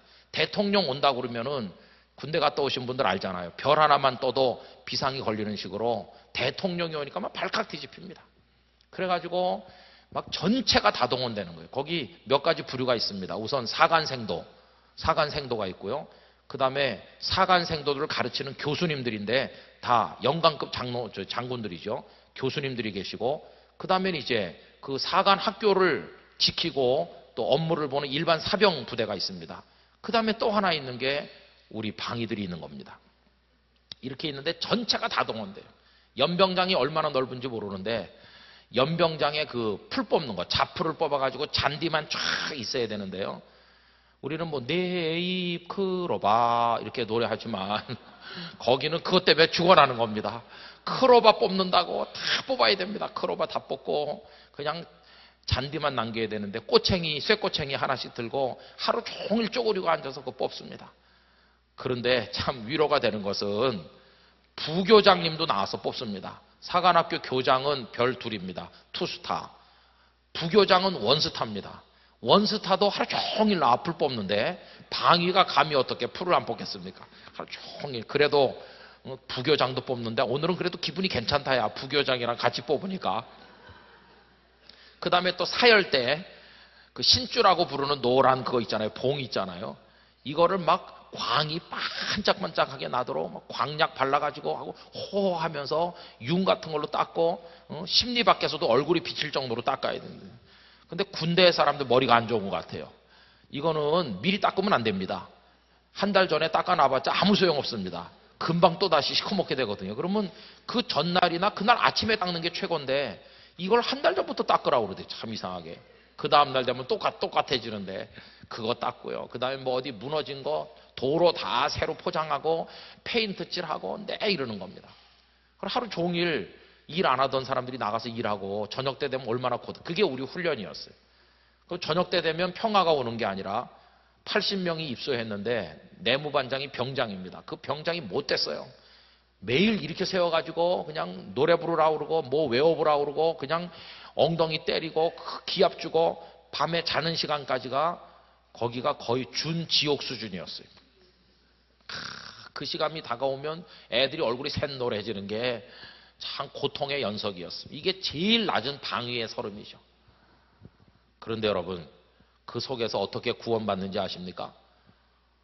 이 밥을 방위끼리 먹게 하면 밥 먹을 때라도 좀 편할 텐데 사병이랑 같은 식당에 몰아놓고 앉는 게 그냥 자기 자리입니다. 영 억세게 재수 없는 날은 사병이 맞은편에 앉으면 밥이 도로 넘어 올라오래요. 너무 긴장해가지고. 그런데 어느 날 맞은편에 병장 하나가 못생긴 애가 앉는 거예요. 얼굴이 시커먼 애가. 그랬더니 밥만 먹으면 될 땐 자꾸 저를 이렇게 쳐다보는 거예요. 그래서 저는 더 이렇게 주눅이 들고 그러는데 갑자기 얘가 숟가락 딱 놓더니 저보고, 야, 너 운성이 맞지? 그 명찰 보니까 알잖아요. 그래 바싹 군기들어가지고, 예, 김은성 어쩌고 저쩌고 이제 했어요. 그러니까, 야, 나 진철이야. 너무 그렇게 긴장하지 마. 나 진철. 생각이 안 나요. 진철이가 누군지. 한참 있다 보니까 고등학교 1학년 다닐 때 매일 저한테 수학 문제 풀어달라고 오던 그 녀석인 거예요. 아, 그래가지고 진철이를 만났거든요. 그때 알았습니다. 병장이 하나님보다 거기서 더 높더라고요. 병장인데 걔가 우리 못된 내후반장 만나가지고 얘 내 고등학교 친구인데 잘 봐주라고 이렇게 한마디 했거든요. 그날부터 그냥 저는 낙원에 들어갔어요. 그 못된 병장이 배고프지 않냐, 뭐 필요한 거 없냐, 저녁에 못되게 굴 때 넌 나가서 쉬라 그러고 완전히 그냥. 그래서 이제 주님의 은혜를 거기서 맛보고 한 2, 3일 더 지나가지고 이제 이렇게 작업하는 데 필요한 도구 메고 걸어가고 있는데 어떤 장교들이 서너 명 지나가다가 우리를 세우는 거예요. 잠깐 서보라고. 장교가 세우니까 하늘이 노래지죠. 그런데 그 중에 장교 하나가 오더니 가만히 저를 보더니, 야, 너 운성이 아니냐? 또 이러는 거예요. 그래서 바싹 군기 들어서 보니까 저랑 같은 대학 같은 학과에 다니던 1년 선배가 학사 장교가 돼가지고 들어온 거예요. 병장백도 하늘 같은데 중위가 저를 아는 척한 그 다음부터, 야, 이제는 완전히 천국도 최고급 천국에 올라가는 거예요. 그 다음에 말이죠, 진짜. 그래갖고 이제 그 30일이 다 끝나가는데 이제 어디로 배치받을는지 그 학교 안에도 뭐 많습니다. 그러고 있는데 중령님이 오셨어요. 쫙 숙연한 분위기로 중령 앞에 쫙 가만히 보더니 교회 다니는 놈이 있으면 나와보라는 거예요. 교회 다니는. 저는 순교를 각오하고 나갔습니다. 근데 80명 중에 3명밖에 안 나오더라고요. 분명히 있었을 텐데 더 확률로 따지면은 20명은 나와야 정상인데 3명밖에 안 나오더라고요. 그런데 딱 쓰네. 진짜야? 그래서 다 가만히 있으니까 주기도문 해봐. 사도신경 해봐. 그 다음에 요한복음 3장 16절에 여봐. 근데 그 두 녀석은 잘 못하더라고요. 들어가. 그래 2명 들어가고 저보고 어느 교회 다니냐 그래서 도림교회에서 영락교회 다니다 도림교회에서 자랐는데 그랬더니 따라오라 그래. 따라갔죠. 따라갔더니 그분이 목사님이신 것이에요. 야, 교회에도 거기 사간 생도들이 다니는 법당도 있고 교회도 있고 그런데 우리 교회에도 방위가 필요하다고. 방위 하나 있었는데 폐결에 걸려서 나가서 방위가 공석 중인 거로 청소하는데 대단히 지장을 받고 있던 차에 믿음 좋은 방위가 와서 청소 방위 됐어요. 그래도 위로가 많이 됐습니다. 왜냐하면은 내가 그래도 어차피 청소할 거면은 교회를 청소하는 은혜를 주셨으니 감사하다. 근데 목사님이 저를 이렇게 보더니 장로 아들이라는 것도 알고 우리 같은 교단 목사님이시고 보니까 이게 서로 다 이렇게 연결돼 갖고 아는 거예요, 저를. 그러더니 너 그러면은 주일날 와가지고 애들 좀 가르치라고. 사관학교는 민간인이 많이 들어옵니다. 사관학교 교회 주일날 되면 예쁜 여자들이 많이 옵니다. 왜냐하면은 주님에게는 관심 없고 생도 하나 이렇게 어떻게 해볼까 가지고 기독교 생도가 한 350명 됐는데 생도들 쫙 망토 들어오고 멋집니다. 하여튼 그 자매들도 많이 오고 주일학교 애들이 많이 옵니다. 거기 주일학교가 있는데 전도사는 없는 거죠. 근데 저보고 네가 전도사 노릇을 해가지고 생도들하고 바깥에서 온 자매들하고 교사회를 조직해서 네가 이 애들을 가르치라는 겁니다. 그래서 저는 신대원도 가기 전에 방위 때부터 교육전도사 훈련을 거기서 받는 거죠. 근데 놀라운 것은요, 거기 교장님이 투스타인데 독실한 크리스찬이거든요. 이분이 주일날은 사복 입고 옵니다. 제가 서서 안내하고 주보 나눠드리면 평일 같으면 쳐다도 못 보는 분인데 주일날은 제 손을 꼭 잡으면서 존댓말로 수고합니다 이러시는 거예요. 그날 받는 위로가 대단해요. 그리고 진짜 중요한 건 그 교장 딸이 교사라는 겁니다. 교장 딸. 그 교장 딸이 저랑 맨날 의논해가지고 다음 주에 애들 뭐 가르칠까 이거 하는데 교장 딸이 저를 자기 집으로 수시로 부른다는 겁니다. 교장 관저에 감히 누가 들어가겠어요. 헌병이 다 지키는데. 근데 저는 교장 관저를 우리 집 드나들도 드나드는 겁니다. 거기서 예쁜 여자애랑 만나지. 거기다 또 교장 딸이 맛있는 거 챙겨주지. 헌병이 제 들어갈 때 먹은 남은 거 좀 갖고 오라고 그러지. 근데요, 제가 그래서 그 방위하는 동안에 노예로 팔린 요셉의 고통과 총리가 된 요셉의 기쁨을 다 경험했어. 다 경험해. 근데 여러분 얼마나 힘들었을까요? 노예살이, 말이 노예살이지 여러분 얼마나 어려웠을까요? 고난 이건 말도 못해. 거기다가 어느 날 한 여자가 나타난 거예요. 여자가 윙크하면서 요셉에게 자꾸 추파를 던지는데 여러분 보디발의 아내 유혹을 뿌리치기가 어려웠을까 쉬웠을까 생각할 때 막 그 여자가 막 피부가 시커멓고 이렇게 뚱뚱하면은 그 유혹을 뿌리치기가 진짜 쉬웠겠다. 나래도 뿌리칠 수 있겠다. 이렇게 생각 들지만 보디발 정도 되는 사람이 아무 여자랑이나 결혼했겠습니까? 미스 이집트랑 결혼했겠죠. 그러니까 막 하늘하늘한 여자가요. 그냥 보면 오금이 저릴 만한 여자가 나타나가지고 윙크하는데 요셉이 그거 어떻게 이기겠어요? 그래도 믿음으로 그거 이기고 그러면 뭐가 잘 풀려야 되는데 감옥에 떨어졌지 않습니까? 얼마나 고생했겠습니까? 그럼 그의 고생이 언제까지였을까요? 총리 되자마자 고난은 끝났겠지 이렇게 생각하지만 그거 아닙니다. 여러분 허준 드라마를 보셔서 알겠지만 허준은 서자 출신이기 때문에 높은 벼슬 줄 때 신하들이 박수 보냈을까요? 어떻게 해서 헐뜯고 그러죠, 그죠? 그러면 요셉이 총리 되는 게 그게 상식적으로 맞습니까? 여러분 요셉의 죄가 뭡니까? 우리는 요셉이 여인의 유혹을 뿌리치고 믿음으로 뭐 이렇게 하지만 그때 그 애굽 사람들이 볼 때 요셉은요 강간미수범인 거예요. 강간미수범. 아주 파렴치범입니다. 출신도 노예 출신에다가 그 감옥에 있는 사람 중에 요셉보다 더 못한 죄수는 없는 거예요. 출신도 천한데다가 강간 미수범에다가 이거 어느 나라에서 굴러왔는지도 모르고 애굽 사람도 아닌데 무슨 희망이 있겠습니까? 그런 사람을 꿈 해석 하나 잘한다는 소문이 나가지고 불러와가지고 왕의 꿈을 해석하자마자 하루아침에 총리 만들면 그 만조백관이 지당하신 분부라고 박수 쳤겠습니까?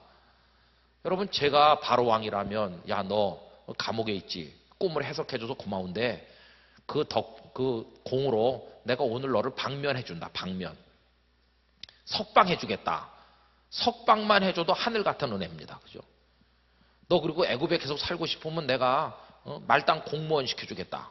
말단 공무원만 시켜줘도 하늘 같은 은혜죠. 그런데 석방시켜준 게 아니고 말단 공무원 정도 해준 게 아니라 아예 최고 높은 자리에 올려준 겁니다. 그 소식이 일간신문에 찍혀서 퍼진 그 다음날 제일 긴장한 사람이 누구일까요? 보디발의 아내일 것 같아요. 보디발 아내 덮어 씌워가지고 감옥에 보냈는데 그 녀석이 말이지 총리가 됐으면 날 가만 놔둘까? 그러면서도 한편으로 내가 사람 보는 눈은 있어. 아마 그랬을지 모릅니다. 어쨌든 그 고난이 끝나지 않아요. 그럼 그 총리 됐을 때 다른 사람들이 업무 협조 잘했겠습니까? 업무 협조를 누가 했겠습니까? 얼마나 헐뜯고 제대로 하나 보자 뭐 이러면서 그 고난이 말도 못해요. 고난이 너무 많아요. 그런데 여기는요, 이게 없지 않습니까? 이게 없으니까 이것도 없는 것이죠. 여기는요.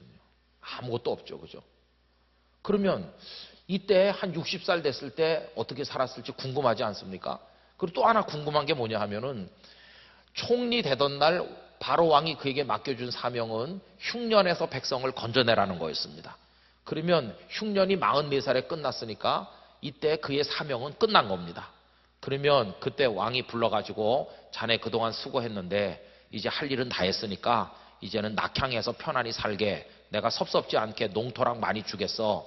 그냥 이러면서 내보냈을까요? 그래서 권력을 잃었을까? 아니면은 계속해서 권좌에 있었을까? 궁금하지 않습니까? 그런데 힌트가 있습니다.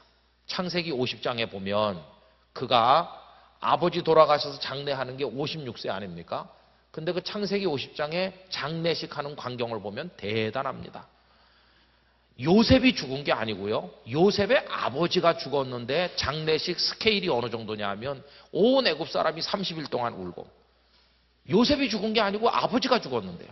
그리고 향재료를 넣어서 미이라처럼 만들고, 그리고 가나안 땅에까지 가서 장례를 하는데 요셉이 직접 바로 왕에게 가나안에 가서 장례하고 오겠습니다 이렇게 말을 못하죠. 상중이니까 사람을 보내서 제가 가나안에 장례하고 오도록 허락해 주십시오 이렇게 합니다. 여러분, 물러난 사람 같으면 허락을 받을 필요 있습니까? 없습니까? 없습니다. 그냥 가서 하면 되는 거죠. 그런데 제가 장례하고 다시 돌아올 테니까 허락해 달라는 말은 바로 왕이 요셉을 놔주지 않는 겁니다. 난 너 없으면 이 나라 못 다스린다 이렇게 붙들고 있는 겁니다. 그래서 이제 반드시 돌아와야 된다고 다짐을 받으면서 허락을 해주고, 그리고 이제 가는데 요셉의 가족만 갔습니까? 아닙니다. 바로궁의 신하들 전부, 애굽의 원로 대신들이 다 동원되고, 그 다음에 군대까지 동원해가지고 가나안 땅까지 가서 막벨라 굴에다가 야곱을 장례 지냅니다. 그 장례의 규모가 오늘날 식으로 말하면 국장을 지내는 것처럼 하는 겁니다. 이걸 보면 이때도 요셉이 권력을 여전히 가지고 영광을 누리고 있었다는 걸 알 수 있어요. 그럼 이후에는 어떻게 살았을까? 유추해 볼 수 있습니다. 어떻게 살았을까요? 아마 한 60살 됐을 때 이렇게 살았을 것 같아요. 제가 상상해 보니까 아침에 비서가 와가지고 깨울 것 같아요. 그러면 종들이 쫙 와가지고 요셉을 얼굴을 닦아주고 옷을 다 입혀주는데 비서가 옆에서 오늘의 일정을 말씀드리겠습니다. 그럴 것 같아요. 오늘 아침에 바로 왕을 만나신 이후에 점심때 에티오피아 황제와 골프 회동이 약속돼 있으시고 뭐 그러면서 일정 보고하고, 저녁에는 뭐 있나? 저녁엔 오늘은 스케줄이 없습니다. 그래, 저녁엔 내가 좀 일찍 쉬어야 되겠어. 다른 스케줄은 잡지 말도록 하게. 이렇게 하고 잘 지내다가 저녁에 일찍 와서 가족들이랑 식탁에 앉아서 좋은 거 먹고 마시고 잘 자고 그 다음날 또 그랬을 거고 그 다음날도 또 그랬을 거고 이하 동문이니까 굳이 성경에 써서 주시지 않아도 우리가 다 잘 알 수 있다 그 말입니다. 마치 뭐와 같으냐 하면 저희 집 막내딸 방학 일기책 숙제랑 똑같은 것이죠. 저희 집에 늦둥이 초등학교 6학년짜리 있습니다. 걔가 불쌍하죠. 왜냐하면 놀이동산도 데리고 가고 그래야 되는데 제가 부흥회만 오고 그러니까 걔는 초등학생으로서의 혜택을 못 보고 있습니다. 그래서 교인네 집 휴가 가면 거기 딸려 보냅니다. 교인네 집 외국 가면 딸려 보내고 교인네 집 무슨 뭐 용인 에버랜드 간다 그러면 그 집에 얹혀서 보내고 이렇게 하는데 이 녀석이 방학 때 되면 일기 안 씁니다. 야, 너 일기 안 쓰냐? 아, 다 노하우가 있대요. 이틀이면 한 달치 다 쓴다면요. 어떻게? 그래가지고 오늘 아침에 일어나서 뭐 아침밥 먹고 텔레비 보다가 교회 가서 뭐 어쩌고 저쩌고 이렇게 그 다음 날도 또 그렇고 그 다음 날 그래 야 쓰지 말고 복사해서 그냥 쫙 붙여라. 맨날 똑같은데요. 뭐 쓸 필요가 없는 겁니다. 오죽하면 선생님이 야 네가 전도사냐? 매일 교회 가게 그랬다고 그래요. 그런데 얘도요 아주 길게 쓰는 날이 있습니다. 길게 막 2장, 3장, 4장 쓰는 날이 있습니다. 가끔 제가 일기책을 몰래 읽어보거든요. 길게 쓰는 게 뭔지 아십니까? 오늘 아침에 테레비보다 엄마한테 얻어맞았다. 너 매일 테레비만 보냐? 그러면서 따옴표 매일 테레비만 보냐? 이렇게 하고 그래서 그러면서 써내려가요. 우리 엄마는 언니들한테는 잘하더니 나한테 왜 이렇게 심하게 할까? 낳기 싫은데 난 자식인가? 뭐 이러면서 굉장히 심오한 경지로 내려갑니다. 일기가. 그래가지고 뭐 전에도 나를 야단쳤고 뭐 그때도 뭐 오빠만 이해해주고 나는 안 이해해주고 그동안에 맺혔던 한이 쫙 거기서 풀리면서 2장 3장 길게 씁니다. 쓰다가 울었는지 눈물방울도 있고 그래요. 그래서 제가 알았습니다. 애나 어른이나 고난이 있어야 묵상이 깊어지고 뭔가 길게 나온다 그걸 알게 됐어요. 이게 없으면요 쓸 게 아무것도 없어요. 그리고 여러분 한번 제가 이제 중요한 얘기를 이제 하고 마쳐야 되는데요. 보세요. 이쪽에는요 이게 있었고 이게 있었고요. 여기는 아무것도 없죠. 그러면 우리는 어떻게 살길 원합니까? 어떻게? 이때는 노예를 살았습니다. 감옥에 갔습니다. 그렇죠? 근데 여기는요 너무너무 부귀영화를 누리며 잘 사는 겁니다. 우리의 목표가 뭡니까? 세상 사람들이 학교 가고 공부하고 노력하는 돈 벌고 하는 목표가 뭡니까? 다 이렇게 살고 싶어 합니다. 돈도 많이 벌고 출세도 하고 그래서 등 따뜻하고 배부르게 여유롭게 살기를 다 원하고 있어요. 그죠? 이 시대가 꿈의 시대인 거예요. 다 이렇게 되기를 갈망하고 있습니다. 그러면 물어봅니다. 사람들에게 이쪽하고 이쪽하고 기쁨의 시대는 언제고 슬픔의 시대는 언제냐? 그러면 사람들은 당연히 이때가 기쁨의 세월인 거죠. 부귀영화 누리고 잘 살고 이때는 고통이 너무 많으니까 슬픔의 세월이죠. 그죠? 사람들을 기준으로 그래요. 다 이렇게 되기를 우리 갈망해요. 그런데 오늘 말씀드린 주제대로 하면 사람들이 말하는 기쁨의 시대는 하늘나라에 가면 아무것도 안 써 있는 시대군요. 오히려 사람들이 말하는 슬픔의 시대가 하나님 앞에 가면 뭔가 많이 적혀 있는 상급받고 면류관 쓰는 가치 있는 시간이 된다는 것이에요. 그러면 사람들은 이때가 슬픔의 세월이고 이때가 기쁨의 세월이라고 하지만 우리 성도 하나님의 자녀는 대답을 다르게 해야 된다는 것이에요. 하늘나라의 내 삶이 가치 있게 평가돼서 많이 기록되는 이때가 우리에게 뭐가 될까요? 이때가 잘 살은 기쁨의 세월이 되는 거고 등 따뜻하고 배부르게 살았지만 아무것도 기록될 게 없는 이때는 오히려 우리에게는 잘못 살았어 이렇게 후회가 되는 슬픔의 세월이 되는 것이 결국 약속의 자녀로서 살고 그렇지 않은 사람으로 사는 것의 관건은 어떤 삶을 추구하느냐에 따라서 많이 나타나게 되는 것이 이걸 추구한다면 우린 세상 사람과 똑같은 사람인 것이 그러나 하나님 제가 고난이 있더라도 내 인생이 하나님의 거룩함을 위하여 쓰여지는 비전을 이룰 수만 있다면 전 기꺼이 고난을 감수하며 살겠나이다. 저를 써주세요 하면 그 사람이 하나님의 자녀인 것이에요. 여러분 어느 쪽을 선택하시겠습니까? 그러니까 여러분 우리 성도들은요 이렇게 살긴 틀렸어요. 이렇게 살기는 이건 이미 틀려먹은 거예요. 편안하게 살려는 마음은 버리셔야 돼요. 편안하게 살긴 틀려먹었어요. 그 대신 하나님께서 우리에게 편안하게 살도록 하진 않으시지만 그 대신 주시는 게 뭘까요? 평안을 주시는 것이에요. 할렐루야. 나는 육체는 고단하고 늘 고난 중에 있고 마음의 부담 많이 느끼고 이렇게 살아서 되겠어. 늘 부끄럽게 여기고 나를 채찍질하고 편안하게 허리띠 풀러놓고 살지 못하고 늘 긴장하고 하나님 앞에 더 잘 살아야 되겠다 하지만 그 대신 내 마음은 편한 것이에요. 내 마음 평안해 이렇게 찬송하죠. 하나님께서 우리에게 주시는 평안이 있어요. 사도 바울이 빌립보 감옥에서 신라와 함께 깨어일어나 찬송할 때 그 편안은 아니죠. 채찍에 맞아서 다 살이 터지고 착고에 묻혀서 갇힌 사람이 뭐가 편안하겠습니까? 고통이 많죠. 그러나 바울과 신라의 영혼은 하늘의 평안으로 충만한 것이죠. 우리 약속의 자는 이렇게 살아가는 겁니다. 자, 그러면 이제 한 5분만 말씀드리고 마치려고 하는데 보십시오. 이런 시간이 가치 있는 인생이 되는 이 원리, 이게 한 개인에게만 적용되겠느냐 하는 것입니다. 참 놀랍게도 이건 개인에게만 적용되는 게 아니라 이스라엘 백성 전체 역사에도 똑같이 적용됩니다. 여러분 이때가 출애굽이라고 해봅시다. 애굽에서 나왔어요. 그럼 하나 여쭤보겠습니다. 이스라엘 백성들이 애굽에서 나올 때가 애굽에 간 지 몇 년 만입니까? 430년이죠. 여러분 한번 확인해 보시겠어요? 12장, 출애굽기 12장으로 와보세요. 출애굽기 12장 말씀에 오셔서 40절 말씀 보시면 12장 40절 거기 나옵니다. 이스라엘 자손이 애굽에 거주한 지 430년이라. 그러면 이 430년을 언제부터 계산했냐 하면은 제가 생각할 때 요셉이 애굽에 들어간 요때부터 계산한 건 아닌 것 같아요. 이때는 혼자 간 거고 야곱이 정식으로 가족들 다 데리고 들어간 아마 그때부터 계산하지 않았을까. 그렇다면 요때죠. 요때부터 쭉 해가지고 이때까지가 전체가 430년이라는 겁니다. 그죠? 자, 그러면 여기서 이렇게 두 번을 그어야 됩니다.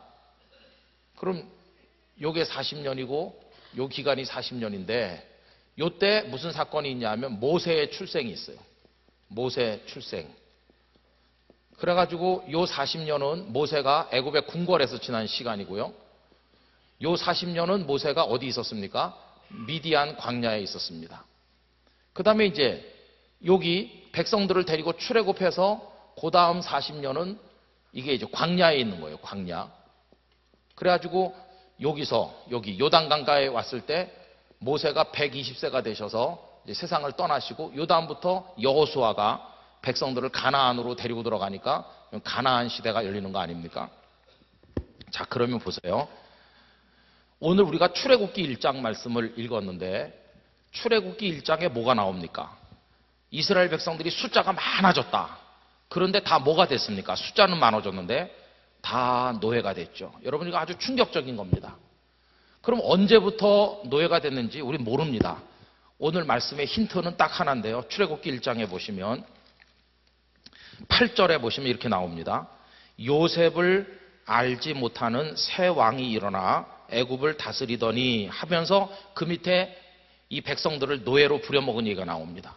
그러면 이스라엘을 알지 못하는 요셉을 알지 못하는 그 바로가 나타난 게 언젠가? 요때 요셉이 죽었는데 이때 바로 왕이 바로 그들을 노예로 부리진 않았을 거예요. 그죠? 아마 적어도 한 100년쯤 지났을까? 이건 우리 추측이죠. 이제부터는 한 100년 지난 다음부터 노예살이 했지 않았을까? 그런 생각을 우리가 가정을 해본다면 여러분 어떻게 됩니까? 이 전체가 430년인데요. 430년이면은 요게 몇 년쯤 될까요? 요게.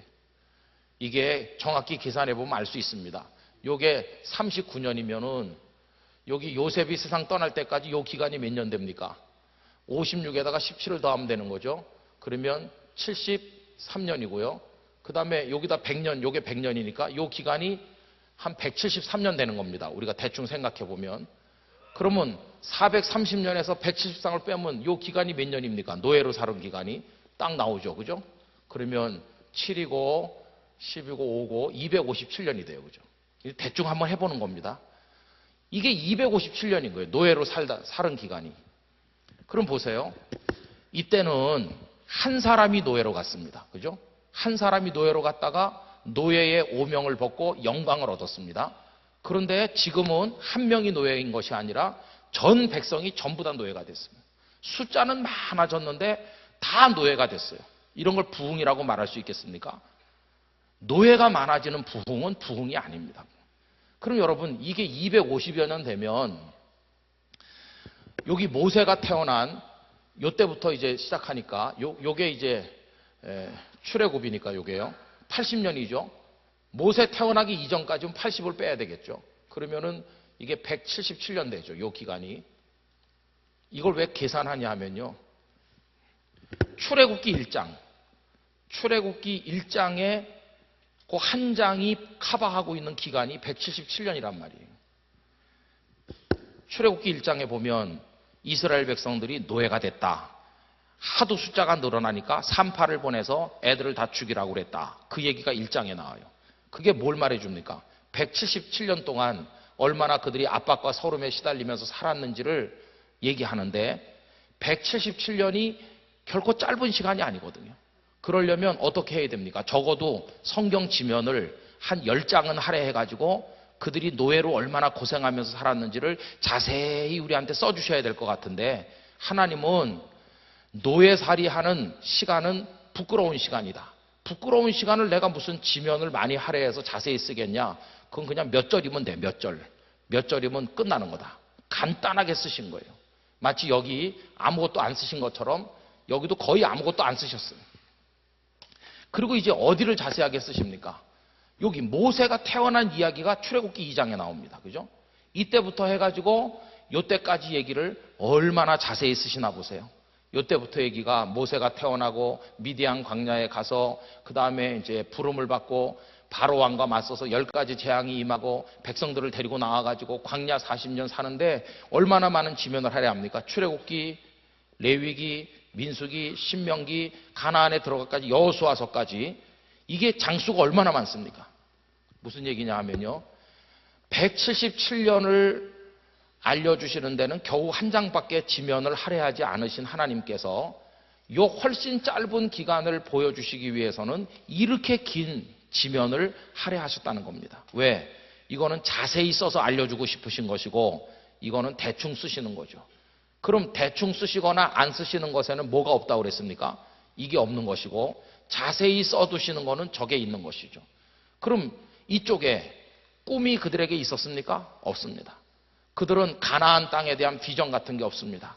그냥 노예로 고생만 하고 있을 뿐이죠. 고난이 있었나? 고난이 있었죠. 어떤 고난? 벽돌 만들고 학대당하는 고난이 있었지만 그 고난은 어리석은 데서 오는 고난이지 비전을 이루기 위한 창조적 고난은 아닌 것입니다. 이때는 저 두 가지가 없어요. 그러니까 기록해둘 가치가 없으니까 간단하게 언급하고 넘어가요. 그러나 이때는요. 이때는 가나안을 향한 거룩한 비전이 있고 하나님을 경배하는 백성이 돼야 된다는 영적 비전이 있을 뿐만 아니라 그걸 통과하기 위해서 광야를 거쳐 나가는 많은 고난이 있어요. 그러니까 이거는 기록해둘 가치가 있기 때문에 자세히 적어서 알려주셨다는 것을 깨닫게 돼요. 그래서 여러분 결국 우리가 약속의 자녀로 복되게 살으려면요. 저 두 가지가 있어야 됩니다.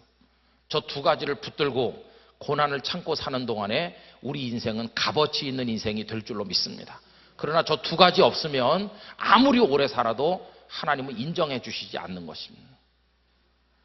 결국 이제 우리의 과제는 뭐냐 하면 내가 혹은 우리 교회 공동체가 어떻게 하나님께서 주시는 비전을 품을 것인가, 그리고 그걸 위해서 어떻게 나를 들여서 기꺼이 고난을 견디는 하나님의 자녀다운 자녀로 살 것인가 하는 그런 과제가 주어지게 된 것이, 이걸 끊임없이 붙들고 나가면서 어렵고 힘들어도 나는 약속의 자녀야, 하나님께서 은혜 주셔서 이걸 감당하게 하실 줄 믿습니다.